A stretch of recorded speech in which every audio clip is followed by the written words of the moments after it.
Hello and welcome to Todos Somos Marcos. Today I'm going to be talking with Kathryn Dowling, a fellow member of Chiapas Coalition 98. Hi Kathryn, Hi, thanks Peter. for coming over. My pleasure.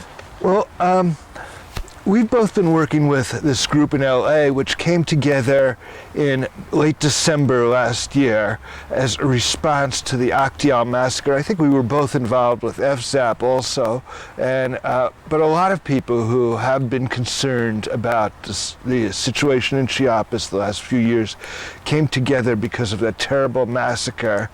And I think, tell me if you agree with this, but I think with our general mission became to try to send human rights observers to the conflicted areas and to keep the eye of our community and our country on the situation that was going on there. Yeah, Don't you agree? Absolutely.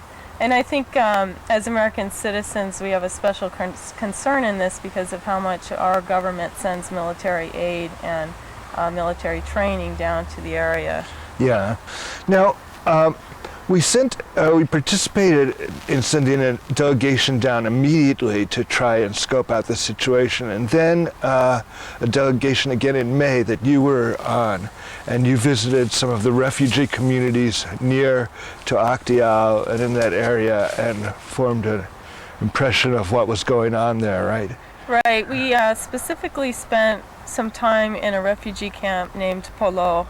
It's part of the municipality of Chenaló for anybody that's familiar with the area. About an hour and a half from San Cristobal. It's about an hour and a half drive. The roads are often very roundabout in that area because of the mountains. So it's probably not more than 60 miles at the most. Yeah. And what kind of conditions did you find here? What was this situation? Yeah, the refugee camp at Palo was very interesting because this was an area that originally housed a community of 400. And it had swelled to virtually 10,000 people. Wow. So a huge increase in numbers. It's a small area, as you can see from these photos. You can make out the area of the original town. And then refugee settlements have grown up in the vicinity, quite a number of them. They're reasonably organized and well situated on the areas that are flat enough to support structures, because again we're talking about a very mountainous area. But they're dispersed out quite a bit, and around all of this in this whole area there's an incredible militarization, incredible military presence. And just as you go up and down the road in the area of the entrance to the town, you'll see thrown up military encampments all along the road, lining the roadside. Tents of olive green that are, somewhat makeshift, obviously semi-temporary, but also more permanent facilities in the vicinity. I remember driving up a little bit further up the hill, the road up the hill past the settlement, and looking down and seeing a fairly permanent military encampment below, about a couple hundred feet down in elevation. So all along the road and also up to the area, because Polo is very close to the site of the Acteal massacre, about a couple of kilometers or so away. And so up to that site as well, a continued military presence, very obvious right at the road. You see soldiers marching down and sitting in their tents, and also disturbingly the presence of armed civilians not in any military clothing in that area too, which we have to assume are paramilitaries. Now, would you describe this area as a Zapatista area or a contested area or an area where there are both Zapatistas and pro-governments? The communities have very distinct personalities, and it generally becomes quite obvious to you quickly upon entry. This area particularly was either Zapatista sympathetic or religious. There were two different camps. Now, Palo itself, when we visited, people told us that they had banded together in that huge community of 10,000, that huge settlement of 10,000, partly because they felt that there was strength in numbers. That if they went back to the areas, their home areas that they were refugees from, that they would again be exposed in their small numbers. They would be more exposed, and they felt that they had a chance as a community together. Now that's Polo, and then a couple of miles, kilometers up the road to the north, you arrived at Acteal, as I said, and there are two distinct areas to Acteal. One is Zapatista supporters, and those areas you can't even get into unless you have some sort of entree that the human rights organizations generally write you a permission saying, that clearly that you're not someone who might be a threat to them, that you're an international observer. And then another part of Acteal is the community known as Las Abejas, the bees. This is the name that the community has taken on for its religious significance. And this community is a community of pacifists who refuse to fight at all, ever. And this is the part of the Acteal community that was massacred. And we saw the site of the massacre. They've started building a memorial structure in that area. Now, Acteal, like Palo, was basically a refugee settlement. What's your sense of, what are these people refugees from? Towns where the PRI has basically kicked out the, are they refugees from like what would you call it, internecine struggle in the communities? I don't have enough of a sense of that. This was my first visit to Chiapas, and I don't have enough of a sense to really fairly answer that. All I know is that you get a lot of reports about people who were in their homes or their small communities, and the military came through and wiped them out. And we visited a community like that as well, aside from these refugee camps. A community further to the east of San Cristobal, which had just had a military incursion into it the night before we arrived. And what you see in those communities is houses that have been maybe had an axe taken to them, and these are wooden houses. Yeah. They're not extremely soundly constructed. So they'll take an axe to them and rip some of the pieces of the wood planking off the side of the houses. They'll steal all the goods in the communities, any television that there might be. It's usually communal television, maybe one refrigerator for the community, and all their stores of food, which is, of course, extremely important. Because when we visited in May, that was just as the rains were commencing, the rainy season was commencing. And these people clearly need to have food supplies until their harvests come in. Sure. A few months down the road. So if the military, both the military and police came into this community, according to the reports of the community, and they take everything with them, even to the point where the food that is cooking on the stove is thrown out onto the onto the ground. This has been described as kind of a typical counterinsurgency tactic that this was used against rebels in other Latin American countries. Is that your sense of it too?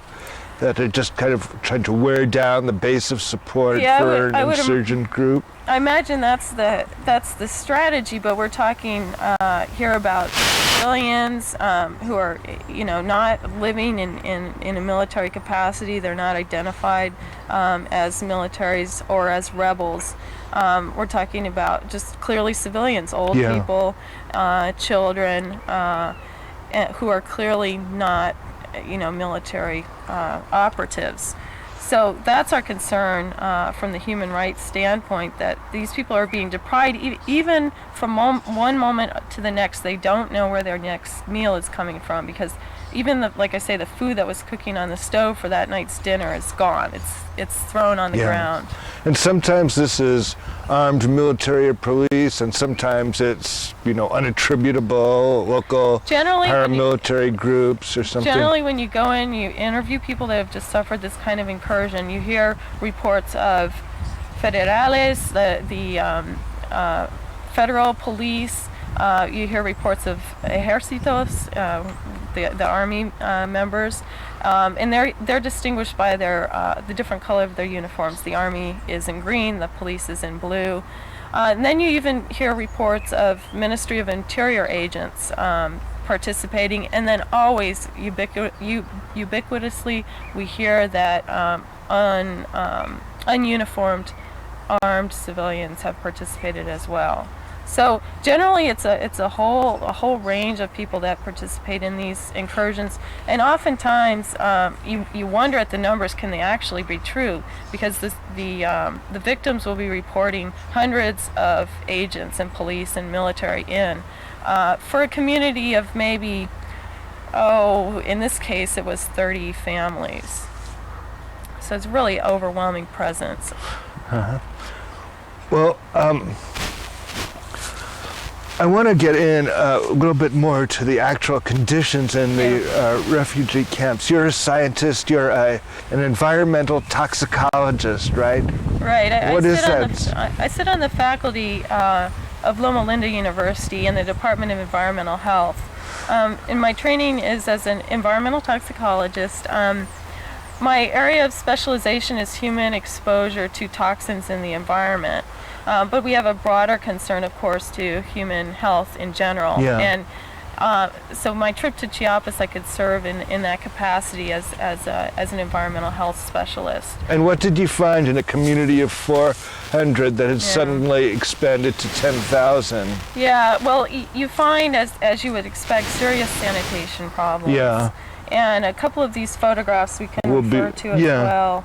Like here's one that shows an open it's an open pit. This is an open pit that you can see more or less by the size of the buckets. That's a point of reference for you. That this is only maybe 3 feet wide by 2 feet, 3 feet long by 2 feet wide. We don't know how deep it is because the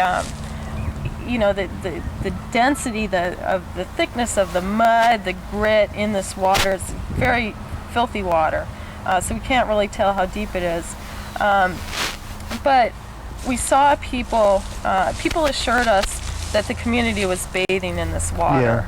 Yeah. And this water is not only, you can see, is very muddy, but also from firsthand observation, it's soapy as well. That doesn't come through quite as well in the photo. So this is water that was probably used to wash clothing, and that's again what you see, the washing stone here and the buckets of clothing. And the water scarcity is so severe that the people then have to use this water to bathe themselves as well. Yeah. There's simply very little access to What about water. for drinking or cooking? Well, drinking or cooking, they do take directly from, you can see these black barrels or containers that are trucked in, and they have little taps on the side of them, and that's where people draw water directly for drinking and cooking. But again, there's virtually no water available for bathing, so that has to be done with the leftovers. And there's, of course, when you're bathing in what's essentially a cesspool, is how I would quantify, how I would describe this, then there's a lot of concern for disease. But that's not the most serious disease concern that we saw in this refugee camp. The thing that most perturbed me was the presence of open latrines uphill from the settlements. And with these latrines, they're completely uncovered. They're only a couple to maybe 3 feet deep at the deepest. Whenever we have rains in the area, we see the waste being washed out of these open latrines. And since they're uphill from the settlement, they'll be running down through the settlement. Why didn't they put them downhill? That's a really good question, and I can't answer you that. What really would be necessary would be for sanitation experts to go in the community and work with the community. It's possible that through their haste or because of their need for flat areas to put their structures, that they've actually put the latrines on the hills where they can't really use that area for structures. So it's possible because of space constraints. Yeah.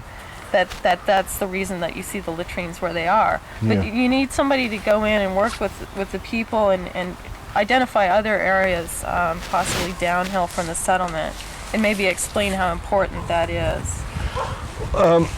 they just recently, we're speaking in October, it's been a couple of months since there was tremendous flooding, and there was big, government said, oh, we're helping. What do you think about, from what you've heard, of the damage of these bad flooding compared to the damage that thousands of people are already living with down there?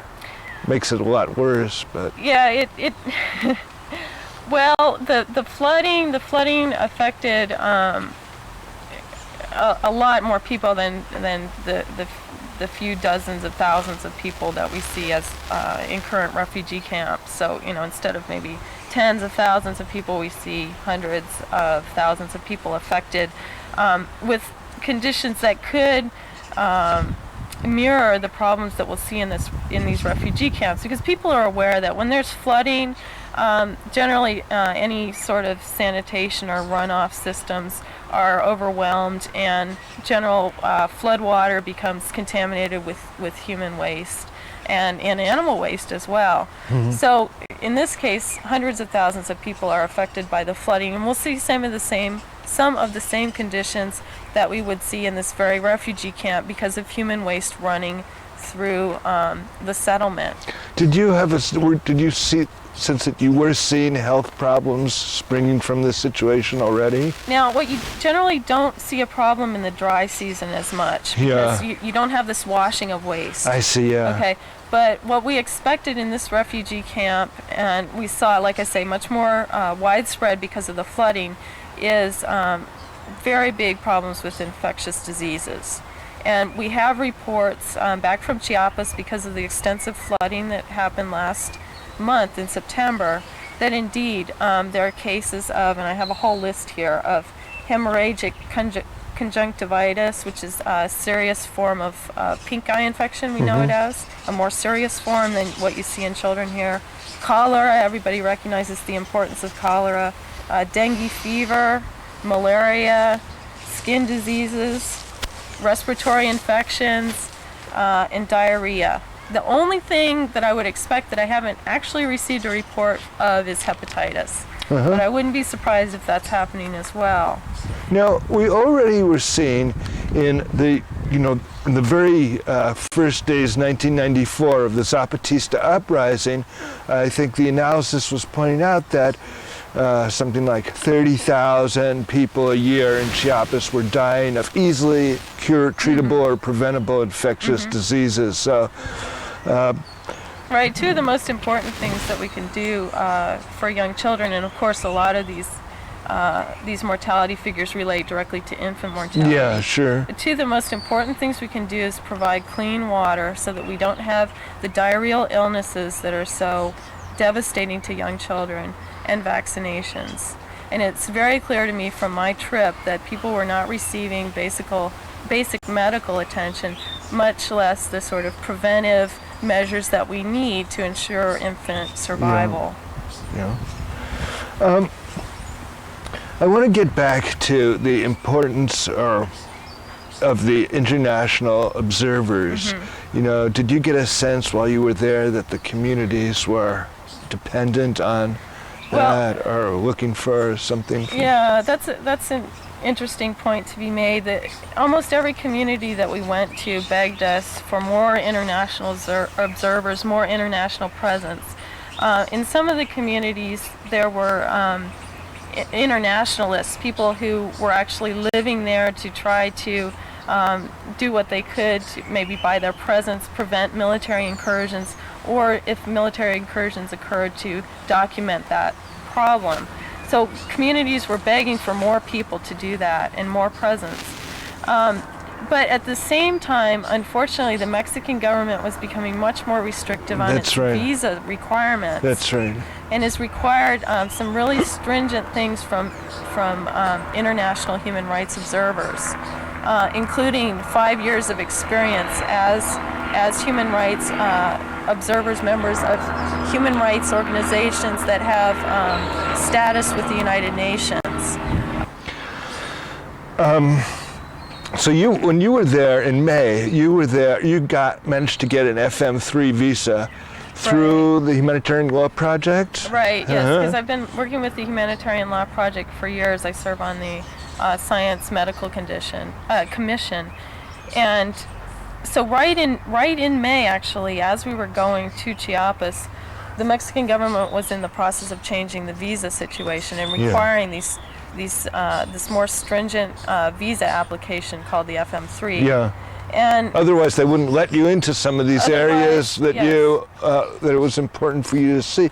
And we should remind people that since the Acteal massacre, Tom Hansen and other Mariah Darlington and other active human rights observers and internationals have been kicked out of the country for basically, and Peter Brown, who's building the school in Oventique, the San Diego teacher. So basically, anyone with any visibility has, and not to mention the 100 Italian tourists, what was the term you used for that kind of tourism? Revolutionary tourism. Yeah. The government has taken very active steps to discourage this. At the same time, building up a military presence that was already significant in the area. And so pretty much now, if we want to send people down, it's going to have to be just masquerading as tourists, more or less. Well, I have a very personal point of view on this because when I went down in May, I did go under the FM3 visa. At the time, we managed to obtain our FM3s with not too much difficulty in the space of a week or so. Then the Mexican government instituted its requirement for a 30-day advance application.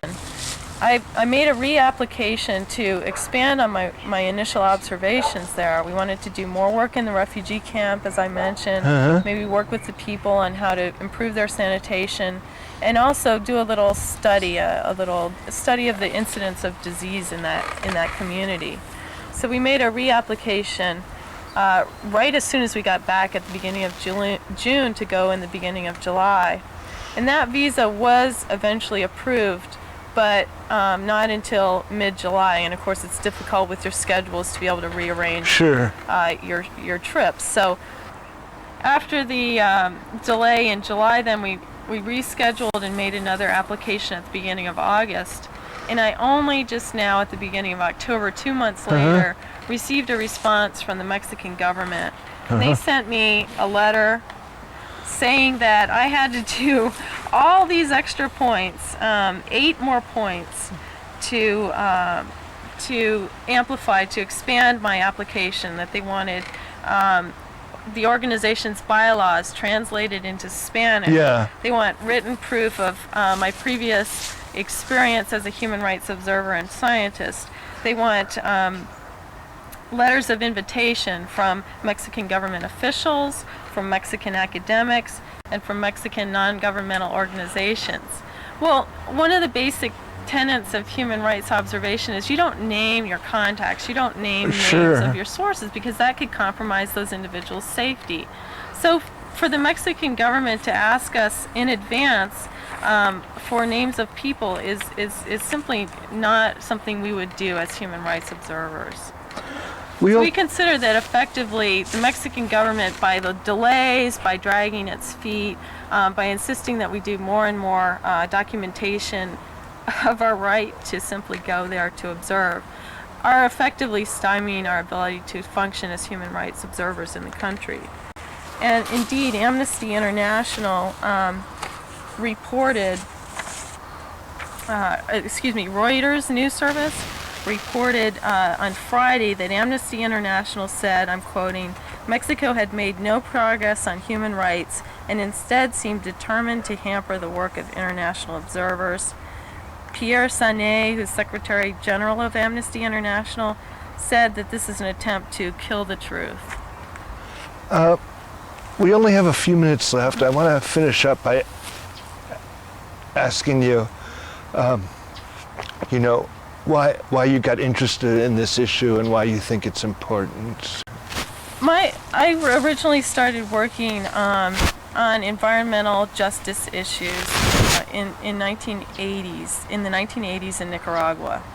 I and there was a lot of very interesting and good environmental health steps taken on the part of the Sandinista government to help workers that were, in my particular case, I worked with workers occupationally exposed to agricultural pesticides. And this work has become a spin-off, I suppose, of my general interest in environmental justice. It seemed at this point in time, especially, that we had a lot of environmental devastation going on, the recent forest fires, the flooding, deforestation problems that have led to this situation as well, that has such a serious impact on the human population, in addition to the armed conflict that's going on in the region, that this seemed like an obvious region to expand into. You think you'll be going back soon? Well, I'm trying. Like I say, I'm trying to get back. We're going to get a team of scientists and doctors together, go back and do further work in these refugee camps. Okay, thanks a lot, Kathryn. Thanks, Peter.